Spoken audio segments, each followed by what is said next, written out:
Felix, എന്താണ് അവിടെ നിന്നുള്ള ഓണവിശേഷങ്ങൾ? ഉത്രാടപ്പാച്ചിൽ അതിൻ്റെ ഏറ്റവും മൂർധന്യ അവസ്ഥയിൽ എത്തുന്ന ഒരു സമയത്തിലേക്കൊക്കെ വരാൻ തുടങ്ങുന്നു അല്ലേ? ഇനിയാണ് തിരുവോണത്തിൻ്റെ തിരക്കുകൾ.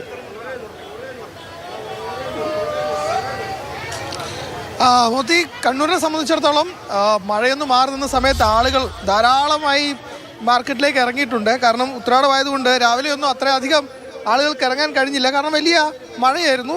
പക്ഷേ ഏതായാലും ഇപ്പോൾ ധാരാളമായി ആളുകൾ ഇവിടേക്ക് ഇറങ്ങുന്നുണ്ട്. പല സ്ഥലങ്ങളിൽ നിന്നുമുള്ള ആളുകൾ ഇപ്പോൾ കണ്ണൂർ സ്റ്റേഡിയം കോർണറിൽ ധാരാളം കടകളുണ്ട്. ആ കടകളിലേക്കൊക്കെ ആളുകൾ ഓരോ അവസാനവട്ട ഒരുക്കങ്ങൾക്ക് വേണ്ടി ആളുകൾ എത്തുന്നു. അവർ ഓരോ സാധനങ്ങൾ വാങ്ങാനുള്ള തയ്യാറെടുപ്പുകളൊക്കെ തന്നെ നടത്തുന്നു എന്നാണ്. ചേച്ചി, ഓണം റെഡിയാണോ? എല്ലാ ഒരുക്കങ്ങളൊക്കെ ഓണക്കോടി വാങ്ങിയോ? ഇത് ഓണക്കോടിയാണോ? അല്ല, ഇത് ഓണക്കോടിയല്ല.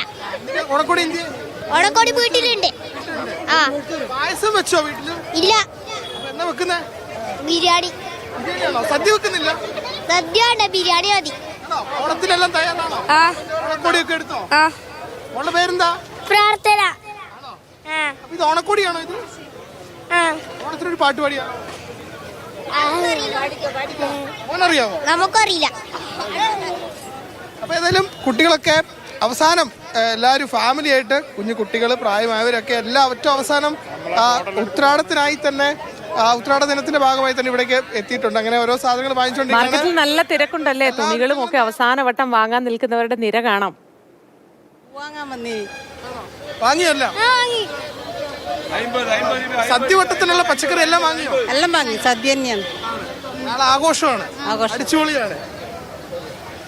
അത് നല്ല തിരക്കാണ്. അതായത് ഈ കണ്ണൂരിൽ ഇപ്പോൾ നമ്മൾ കോഴിക്കോടൊക്കെ ചെയ്യുന്ന മിഠായി തെരുവിലൊക്കെ വലിയ തിരക്ക് ഏത് സമയത്തും കാണാം. പക്ഷേ കണ്ണൂരിൽ അങ്ങനെ ഈ ഓണക്കാലത്ത് മാത്രമാണ് ഇങ്ങനെ വലിയ തിരക്ക്, വലിയ കച്ചവടമൊക്കെ തന്നെ കാണാൻ കഴിയുന്നത്. അത് ഒരു അപൂർവതയാണ്. കാരണം വെച്ചാൽ നമ്മൾ ഈ ഉത്രാട സമയത്തും അല്ലെങ്കിൽ ഓണത്തോടനുബന്ധിച്ച് തിരങ്ങിലാണ് ഇത്രയും വലിയ തിരക്ക്, ഇത്രയും വലിയ വഴിയോടെ കച്ചവടങ്ങളൊക്കെ ഇവിടെ കാണുന്നത്. മഴയായിരുന്നു ചെറിയൊരു ആശങ്ക എന്ന്. ചേട്ടാ, എങ്ങനെയുണ്ട് കച്ചവടം? മഴ കാരണം നമുക്ക് വളരെ മോശം കച്ചവടം. മഴ നിന്നാൽ നല്ല കച്ചവടം കിട്ടും. രാവിലെ മഴയായിരുന്നു? രാവിലെ നല്ല മഴയായിരുന്നു. മഴ മാറിയപ്പോൾ ആളുണ്ട്. ഇപ്പം മഴ മാറിയപ്പോൾ ആളുണ്ട്. ഇതുപോലെ കാലാവസ്ഥ ഉണ്ടെങ്കിൽ വൈകുന്നേരം വരെ നല്ല കച്ചവടം കിട്ടുമെന്നാണ് പ്രതീക്ഷിക്കുന്നത്. ഇന്നുകൊണ്ടെല്ലാം അല്ലേ? ഇന്നുകൊണ്ടെല്ലാം നമുക്ക് തീർച്ചയായും പ്രതീക്ഷിക്കുന്നു. മഴയില്ലെങ്കിൽ പൂർണ്ണമായും കച്ചവടം കിട്ടും. ചേട്ടാ, എങ്ങനെയുണ്ട് കച്ചവടം? കച്ചവടമൊക്കെ അടിപൊളി തന്നെയാണ്, കുഴപ്പമൊന്നുമില്ല. പക്ഷേ രാവിലെ മുതൽ മഴയായതുകൊണ്ട് ചെറിയ പ്രയാസം ഉണ്ടായിട്ടുള്ളൂ.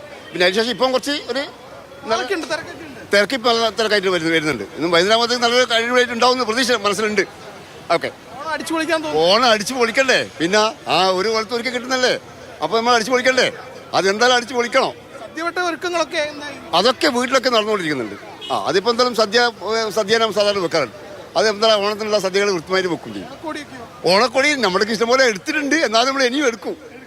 വീട്ടിലെല്ലാവർക്കും ഓണക്കൊടിയൊക്കെ വാങ്ങി വെച്ച് ഓൾറെഡി ആയി. ഇനിയിപ്പോൾ നമുക്ക് എടുക്കണ്ടോ? അതിപ്പോ നമ്മളിപ്പോ ഈ സാധനമൊക്കെ വെക്കുന്നുണ്ടല്ലോ.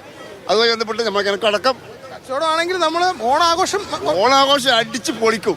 അത് പിന്നെ ആരും വർത്തമൊന്നുമില്ല. അതൊരു ബുദ്ധിമുട്ടുണ്ടാവില്ല, അതൊരു വിട്ടുവീഴ്ച ഉണ്ടാവില്ല. അപ്പൊ എല്ലാവരും ഒരു ഓണം മൂഡിലായി ഇങ്ങനെ മാറിക്കൊണ്ടിരിക്കുന്നു. ഞാൻ നേരത്തെ സൂചിപ്പിച്ച പോലെ വലിയ തിരക്കാണ്. ഇപ്പോൾ സ്റ്റേഡിയം കോർണറിൽ ഇങ്ങനെ ധാരാളം പരിപാടി കച്ചവടക്കാരുണ്ട്. അവിടേക്ക് ധാരാളം പേരെത്തുന്നുണ്ട്. ഏറ്റവും അവസാനമായി ഓണക്കോടി എടുക്കാൻ, പലതരം ഡ്രസ്സുകൾ എടുക്കാൻ. ഇപ്പോൾ ഓണമായതുകൊണ്ട് ഒരു പക്ഷേ വിലക്കുറവുണ്ടാവും, ഓഫറുകൾ ഉണ്ടാവും.